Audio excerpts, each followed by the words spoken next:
Ниту полицијата, ниту обвинителството до овој момент не ја потврди информацијата за како што се најавува историска заплена на дури 27 тони канабис во земјава. Иако побаравме, од полицијата не добивме одговор зошто е одземена марихуаната, дали таа е предмет на кривично дело или се работи за канабис за медицински цели кои не ги исполнува законските стандарди. Оттаму за телевизија 24 велат дека не споделуваат детали додека акцијата трае. Активностите во однос на акцијата за која прашувате се уште во тек и поради тоа не сме во можност да споделиме дополнителни информации. По целосно завршување на акцијата, соодветно ќе биде информирана јавноста. За сега нема официјална потврда ниту дали против одговорни лица ќе биде поведена истрага, ниту под која правна квалификација се води случајот. Неофицијално, фабриката од која е одземена марихуаната се поврзува и со случајот со 5 тони канабис што минатата недела беа запленети во Србија.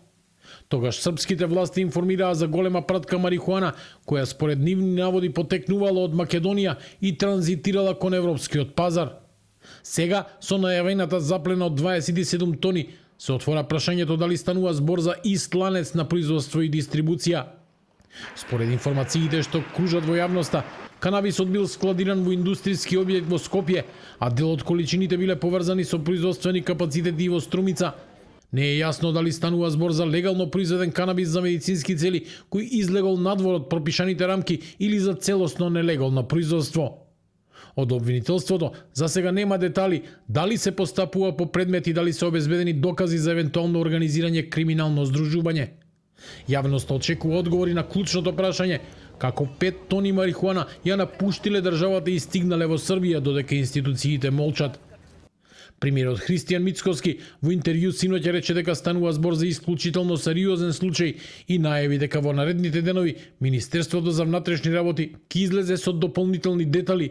Според него, јавноста ќе биде информирана за десетици тони дрога кои, како што посочи, незаконски биле складирани или пуштени во промет. Доколку се потврдат овие информации, станува збор за една од најголемите заплени на канабис во историјата на државата, случај што може сериозно да ги отвори прашањата за контролата врз лиценцираните производители, надзорот на институциите и евентуалните пропусти во системот.